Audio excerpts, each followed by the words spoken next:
Good morning students, my name is Aditi Yadav और हम कर रहे थे स्ट्रक्चर ऑफ एटम। ये है हमारा लेक्चर नंबर 2। लेक्चर नंबर 1 में हमने किया था कि इलेक्ट्रॉन की डिस्कवरी कैसे हुई थी, प्रोटॉन की डिस्कवरी कैसे हुई थी और न्यूट्रॉन की डिस्कवरी कैसे हुई थी। फिर हमने तीनों का कंपैरिजन किया था। तो अब हम करते हैं, हमें पता चल गया कि इलेक्ट्रॉन, प्रोटॉन, न्यूट्रॉन की अब डिस्कवरी हो चुकी है, राइट। अब हमें ये भी पता है कि ये तीनों एक एटम के अंदर प्रेजेंट होते हैं, लेकिन ये किस तरह से प्रेजेंट होते हैं, कहाँ प्रेजेंट होते हैं, वो अब तक किसी को नहीं पता था, राइट। तो सबसे पहले हमारे पास जो मॉडल आता है वो आता है Thomson's atomic model, right. Thomson's atomic model, देखो थॉमसन ने क्या कहा। थॉमसन ने कहा जैसे आपका वाटरमेलन होता है ना, तरबूज होता है, जब आप उसको कट कर दो तो क्या दिखता है आपको, पूरा रेड रेड, वो जूसी वाला पार्ट जो हमें अच्छा लगता है एकदम, वो क्या रेड रेड दिखता है आपको, रेड पार्ट, और उसके अंदर ब्लैक उसके सीड्स होते हैं, ब्लैक बीज होते हैं उसके, राइट, ब्लैक सीड्स होते हैं। तो उसने बोला जो रेड वाला पार्ट है वाटरमेलन का, ये वाला मैंने यहाँ पे ड्रॉ करने की कोशिश की है, ये जो रेड वाला पार्ट है वाटरमेलन का, वो एक पॉजिटिव चार्ज है, पॉजिटिवली चार्ज स्फीयर है ये, यानी कि रेड वाला पार्ट को बोल दिया इसने पॉजिटिवली चार्ज। और जो ये इसके सीड्स हैं, बीज हैं इसके, ब्लैक सीड्स जो है, उसे बोला इसने कि ये इलेक्ट्रॉन्स होते हैं एटम के अंदर। जिस तरह से वाटरमेलन के अंदर सीड्स प्रेजेंट हैं, ब्लैक सीड्स, उसी तरह से इलेक्ट्रॉन्स प्रेजेंट हैं। और वो इलेक्ट्रॉन्स जो है वो यूनिफॉर्मली डिस्ट्रीब्यूटेड है स्फीयर में। यूनिफॉर्मली डिस्ट्रीब्यूटेड का मतलब कि ये नहीं है कि सारे जो इलेक्ट्रॉन है वो एक साइड में प्रेजेंट है। रेड ये जो स्फीयर है, पॉजिटिवली चार्ज स्फीयर है, इसमें ये नहीं कि जितने भी इलेक्ट्रॉन्स हैं ये ब्लैक सीड्स में जो दिखाई हुए हैं कि ये सारे एक साइड में प्रेजेंट है, नहीं, ये पूरे चार्ज स्फीयर में यूनिफॉर्मली यानी कि इक्वली डिस्ट्रीब्यूटेड है। ऐसा नहीं है कि एक जगह 10 का गुच्छा है, 10 इलेक्ट्रॉन एक जगह है, एक जगह एक इलेक्ट्रॉन है, नहीं, वो पूरे स्फीयर के अंदर यूनिफॉर्मली डिस्ट्रीब्यूटेड है, इक्वली डिस्ट्रीब्यूटेड है, राइट। और इसने, थॉमसन ने इसी एटॉमिक मॉडल को बोला प्लम पडिंग मॉडल, यानी कि इस एटॉमिक मॉडल को प्लम पडिंग मॉडल भी कहा जाता है। तो इसने बोला कि mass of an atom uniformly distributed over the atom, यानी कि जो एटम का मास है वो भी इक्वली डिस्ट्रीब्यूटेड है। ऐसा नहीं है कि एटम का मास एक जगह, तो एटम में इतना, एक जगह का एटम इतना हैवी है और एक जगह से एटम बहुत लाइट है, नहीं, इसने बोला मास भी पूरा इक्वली डिस्ट्रीब्यूटेड है, यूनिफॉर्मली डिस्ट्रीब्यूटेड है, ठीक है। तो इसकी बस ड्रॉबैक क्या थी, इसकी ड्रॉबैक थी कि इसने स्टेबिलिटी नहीं बताई। ये कोई एक्सेप्टेड मॉडल नहीं हुआ इसका, इसने स्टेबिलिटी ऑफ एटम नहीं बताया। सिंपल सा है, थॉमसन ने क्या किया, प्लम पडिंग मॉडल बोला। अपने माइंड में ना अज्यूम करो वाटरमेलन को, जब आप वाटरमेलन को कट करते हो तो आपको क्या दिखता है, पॉजिटिवली चार्ज स्फीयर है, वो रेड वाला पार्ट, उसके अंदर जो ब्लैक सीड्स प्रेजेंट है वाटरमेलन के अंदर, वो है आपके इलेक्ट्रॉन्स, और वो इलेक्ट्रॉन्स यूनिफॉर्मली डिस्ट्रीब्यूटेड है ऑल ओवर द एटम, यानी कि पूरे एटम में इक्वली डिस्ट्रीब्यूटेड है, right. So that's all about the Thomson's atomic model. तो नेक्स्ट हमारे पास आता है रदरफोर्ड एटॉमिक मॉडल, ठीक है। देखो रदरफोर्ड एटॉमिक मॉडल, इसमें क्या हुआ, यहां लिया गया हमारे पास एक alpha particle emitter. Alpha particle क्या होता है, अल्फा पार्टिकल इसे डिनोट करते हैं ऐसे, अल्फा पार्टिकल होता है एक डबली आयोनाइज्ड हीलियम, यानी कि हीलियम में से दो इलेक्ट्रॉन्स निकाल दो, राइट। अब आप एक बात बताओ, हीलियम का जो एटॉमिक नंबर होता है 2 और मास नंबर होता है इसका 4, लेकिन नंबर ऑफ इलेक्ट्रॉन्स तो डिटरमाइन करते हैं हम एटॉमिक नंबर से। अगर न्यूट्रल एटम है हमारे पास कोई, और उसमें जितना हमारे पास उसका एटॉमिक नंबर होगा उतने ही उसमें नंबर ऑफ इलेक्ट्रॉन्स होंगे, उतने ही नंबर ऑफ प्रोटॉन्स होंगे, राइट। तो ये है, और जो मास नंबर होता है वो बताता है हमारा number of neutrons, right. Mass number में नंबर ऑफ न्यूट्रॉन्स जाएंगे, ठीक है, और बचा हुआ हमारे पास इलेक्ट्रॉन आएगा, प्रोटॉन आएगा। तो हमारे पास एटॉमिक नंबर कितना है हीलियम का, 2, यानी कि हीलियम के अंदर कितने इलेक्ट्रॉन्स है, 2 इलेक्ट्रॉन्स है। आयोनाइजेशन का मतलब डबली आयोनाइज्ड हीलियम, आयोनाइज्ड, यानी कि आयोनाइजेशन का मतलब क्या है कि इलेक्ट्रॉन्स को निकालना है हमें, हीलियम को पॉजिटिवली चार्ज बनाना है, हमें हीलियम में से इलेक्ट्रॉन को निकालना है, रिमूव करना है। और डबली आयोनाइज्ड यानी कि 2 इलेक्ट्रॉन्स को रिमूव करना है, 2 बार आयोनाइज्ड करना है, 2 बार इसके इलेक्ट्रॉन्स को निकालना है। तो इसमें इलेक्ट्रॉन्स ही 2 हैं, पहली बार आयोनाइजेशन किया तो 1 इलेक्ट्रॉन निकला, पॉजिटिव चार्ज आया, 1 इलेक्ट्रॉन बच गया।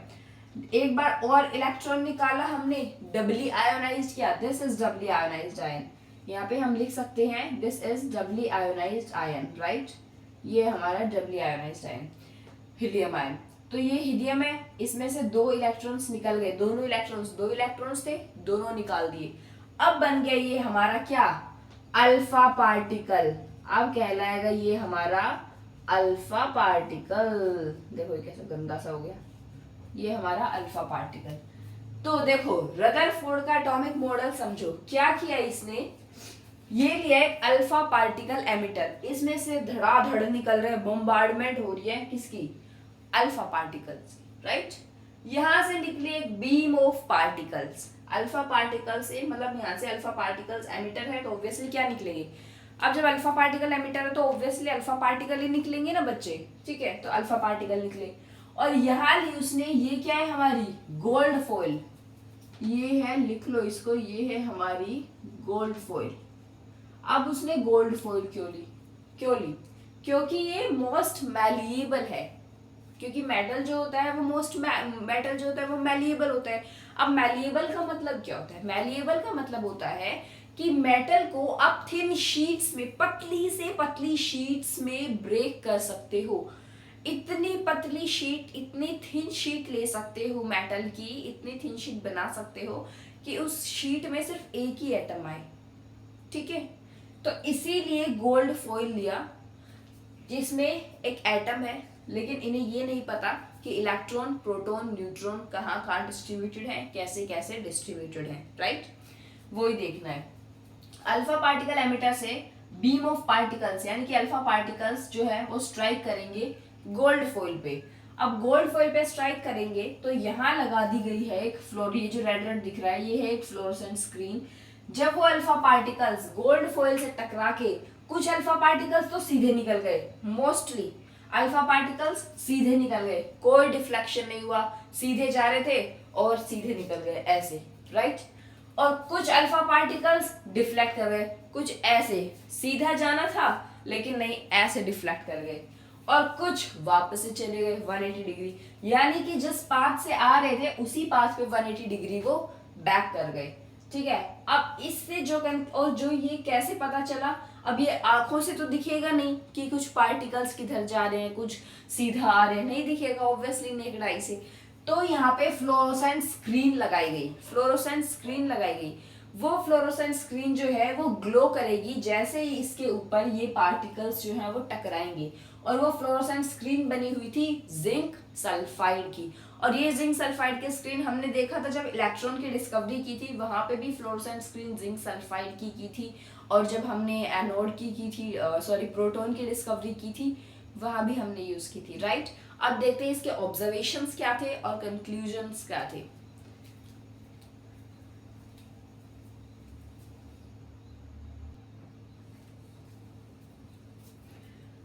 रदरफोर्ड एटॉमिक मॉडल से जो कंक्लूजन्स निकले वो क्या थे, देखो हमें यह दिख रहा है कि इसने कहा कि अल्फा पार्टिकल जब स्ट्राइक करेंगे गोल्ड फॉइल के ऊपर तो बहुत से अल्फा पार्टिकल्स जो है वो अनडिफ्लेक्टेड यानी कि बिना डेविएट हुए, इधर उधर गए हुए सीधा पास कर जाएंगे।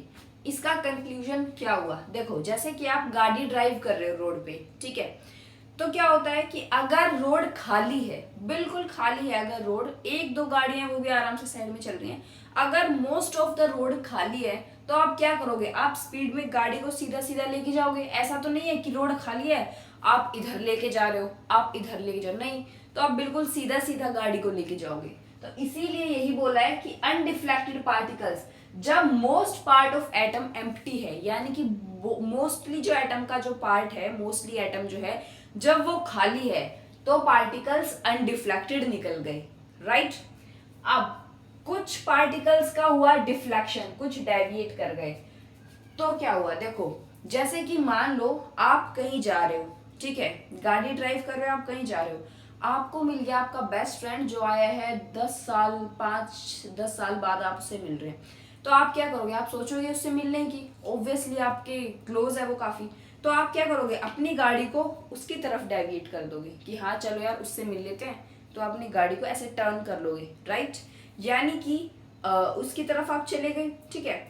या फिर एक हो सकता है कि हो आपका कोई मतलब जो आपको बिल्कुल पसंद ना हो, कोई ऐसा पर्सन आ जाए सामने से, तो आप क्या सोचोगे, अरे यार दिमाग खराब करेगा, इतनी देर दिमाग खाएगा, तो आप क्या करोगे, आप अपनी गाड़ी को, अगर वो इस डायरेक्शन से आ रहा है, आप अपनी गाड़ी को उसके अपोजिट डायरेक्शन से लेके निकल जाओगे, यानी कि वो भी डिफ्लेक्ट हुआ। यानी कि इसने बोला कि एटम जो है वो न्यूट्रल है।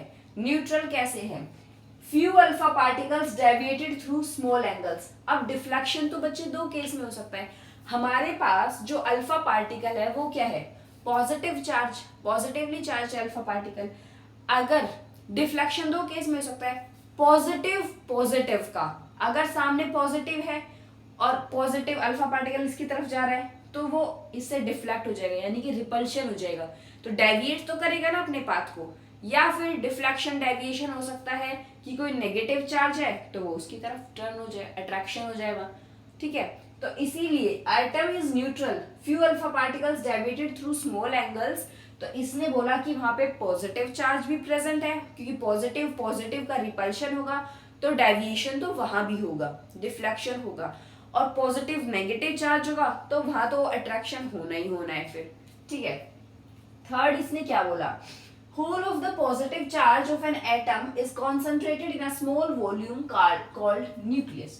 इसने बोला कि जो पूरा पॉजिटिव चार्ज है एक एटम का, जो पूरा पॉजिटिव चार्ज है वो एटम के जो सेंटर में प्रेजेंट है, एक स्मॉल वॉल्यूम में प्रेजेंट है, एक सेंटर में पॉजिटिवली चार्ज कॉन्सेंट्रेटेड है सारा, और उस सेंटर को, उस स्मॉल वॉल्यूम को, स्मॉल स्पेस को इसने बोला है वो क्या है, हमारा न्यूक्लियस, वो है हमारा न्यूक्लियस, राइट।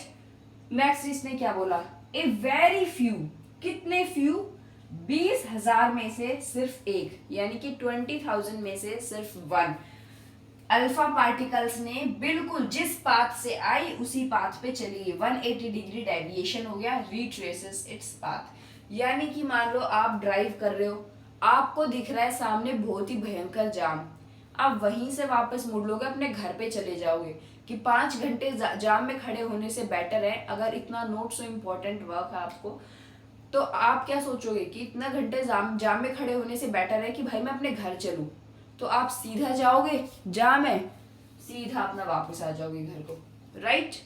तो यही इसने किया कि 1 आउट ऑफ 20,000 अल्फा पार्टिकल्स जिस पाथ से आई थी उसी पाथ पे वापस चली गई, 180 डिग्री टर्न कर गई, राइट।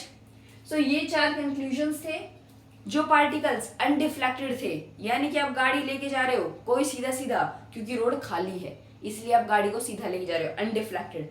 अगर डिफ्लेक्टेड है, कुछ अल्फा पार्टिकल्स डिफ्लेक्ट किए, आप डिफ्लेक्ट कब करोगे, या तो आपका कोई क्लोज फ्रेंड मिल जाए उसकी तरफ डिफ्लेक्ट, उसकी तरफ अपनी गाड़ी घुमा लोगे, या फिर कोई ऐसा पर्सन जो बस आपको लगे कि नहीं यार टाइम खराब हो जाएगा, इतना ज्यादा दिमाग खा जाएगा, नहीं इससे नहीं बात करनी, तो आप उससे बचने के लिए दूसरी तरफ डिफ्लेक्ट कर जाओगे, रिपल्शन हो जाएगा। फ्रेंड के साथ अट्रैक्शन हो जाएगा, उसके साथ जो ऐसा पर्सन है जिससे आप बात नहीं करना चाहते, रिपल्शन हो जाएगा, राइट। तो इससे क्या पता चला कि एटम न्यूट्रल है, पॉजिटिव चार्ज भी है, नेगेटिव चार्ज भी है। जो पॉजिटिव चार्ज है एटम का वो कहाँ कॉन्सेंट्रेटेड है, एक स्मॉल वॉल्यूम में कॉन्सेंट्रेटेड है, उसको स्पेस को उसको क्या बोला गया, न्यूक्लियस। और 1 आउट ऑफ 20,000, 20,000 में से कोई एक पार्टिकल, कोई एक अल्फा रे, कोई एक अल्फा पार्टिकल जो है वो सेम पाथ को रिट्रेस कर गया, यानी कि जिस पाथ से आया था उसी पाथ पे वापस चला गया, राइट।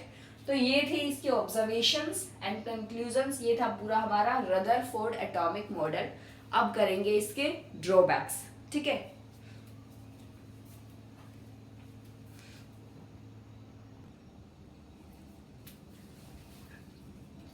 सो हमने अब रदरफोर्ड एटॉमिक मॉडल भी पढ़ लिया कि उसमें क्या क्या एक्सपेरिमेंट हुआ था, उसके क्या ऑब्जर्वेशंस थे और क्या कंक्लूजन्स थे, ठीक है। अब एक और चीज है जो यहाँ से पता चली कि साइज ऑफ न्यूक्लियस जो है वो बहुत छोटा है as compare to size of atom. Size of nucleus जो है वो बहुत छोटा है as compare to size of atom. Size of atom बहुत बड़ा, इतना बड़ा एटम नहीं, मतलब मेरा कहने का मतलब है कि न्यूक्लियस के कंपैरिजन में अगर हम देखते हैं, और साइज ऑफ न्यूक्लियस इतू सा। ठीक है, कैसे पता चला? रेडियस ऑफ एटम, यहां से पता चला कि जो एटम की जो रेडियस है वो होती है 10⁻⁻10 मीटर। ठीक है, और जब मैं बात करूंगी रेडियस ऑफ न्यूक्लियस, तो रेडियस ऑफ न्यूक्लियस होती है 10⁻⁻15 मीटर। तो आप यही से देख सकते हो कि एटम की रेडियस है 10⁻⁻10 मीटर और न्यूक्लियस की रेडियस है 10⁻⁻15 मीटर। इट मींस जो एटम है वो 10⁵ टाइम्स बड़ा है as compare to nucleus, right. यहाँ से हमारे पास एक रिलेशन आता है और ये आपको बोर्ड्स में भी हेल्प करेगा, नीट के एग्जाम में भी हेल्प करेगा।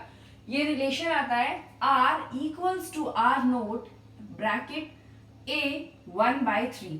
अब यहाँ आपका मीटर भी आ सकता है और यहाँ आपका सेंटीमीटर भी आ सकता है। देखो कैसे, ये R क्या है? Radius of nucleus.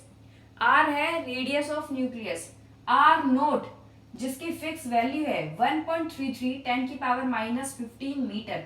अगर आप यहाँ पे मीटर लगाएंगे तो हमारे पास ये वैल्यू रखी जाएगी R0 की। अगर हम सेंटीमीटर लेंगे तो हमारे पास वैल्यू ये आएगी 1.33 10⁻⁻13 सेंटीमीटर। और A क्या है हमारे पास? Mass number, right. A है हमारे पास मास नंबर। तो ये सब था रदरफोर्ड एटॉमिक मॉडल के बारे में। अब देखते हैं कि इसने फाइनली इसके कैरेक्टरिस्टिक्स क्या थे। ऑब्जर्वेशंस देख ली हमने, कंक्लूजन्स देख लिए कि most of the space empty है और कुछ डिफ्लेक्ट कर गए, यानी कि वहां पे कुछ ना कुछ चार्ज प्रेजेंट है, एटम न्यूट्रल है, एक कॉन्सेंट्रेटेड उसमें स्पेस में एक स्मॉल वॉल्यूम में पॉजिटिवली चार्ज है, तो वो न्यूक्लियस कह दिया हमने उसे, मतलब हमने नहीं, रदरफोर्ड ने, राइट।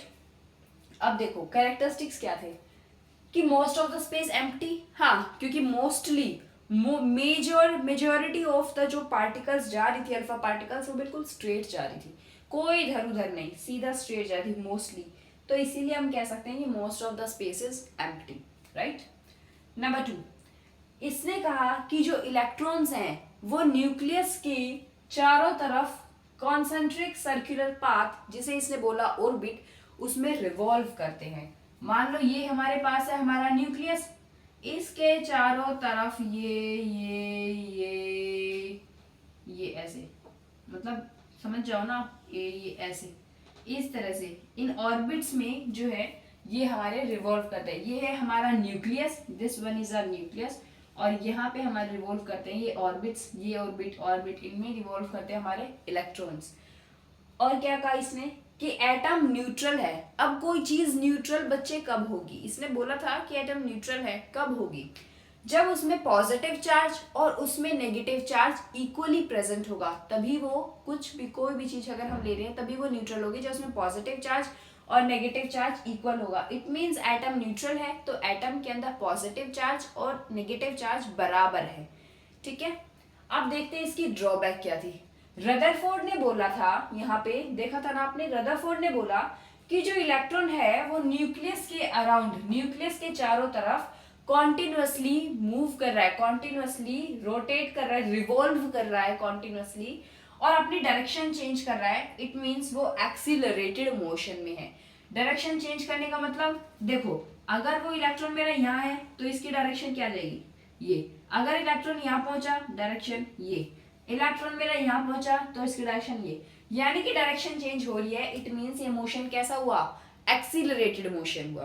तो रदरफोर्ड ने बोला इलेक्ट्रॉन जो है वो न्यूक्लियस के अराउंड कॉन्टिन्यूअसली जो मूव कर रहा है तो अपनी डायरेक्शंस चेंज कर रहा है। इट मींस वो एक्सीलरेटेड मोशन में है। अब इसने ये तो बता दिया, लेकिन मैक्सवेल ने पहले ही बता रखा था कि मैक्सवेल ने कहा कि जब कोई चार्ज किसी दूसरे चार्ज के चारों तरफ रोटेट करता है, घूमता है, रिवॉल्व करता है, और वो भी किस मोशन में? एक्सीलरेटेड मोशन में, तो वो एनर्जी रिलीज करेगा ही करेगा। उसकी एनर्जी टाइम के साथ कम होगी ही होगी और फाइनली वो कोलैप्स कर जाएगा। देखो कैसे, इसने तो कहा रदरफोर्ड ने कि वो रिवॉल्व कर रहा है न्यूक्लियस के अराउंड, पर्टिकुलर ऑर्बिट के अंदर और अपने डायरेक्शन चेंज कर रहा है, ठीक है। यहाँ पे आएगा तो इसकी डायरेक्शन ये हो जाएगी। डायरेक्शन चेंज करने का मतलब क्या हो गया कि वो एक्सीलरेटेड मोशन में है, राइट। अब मैक्सवेल ने कहा कि जब वो एक्सीलरेटेड मोशन में है, जब एक चार्ज यानी कि इलेक्ट्रॉन किसी दूसरे चार्ज की चारों तरफ रिवॉल्व कर रहा है, दूसरा चार्ज कौन सा है, न्यूक्लियस, राइट। जब एक चार्ज दूसरे चार्ज के चारों तरफ रिवॉल्व कर रहा है और वो भी एक्सीलरेटेड मोशन में, तो वो एनर्जी रिलीज करेगा, डिसिपेट्स एनर्जी यानी कि एनर्जी रिलीज करेगा।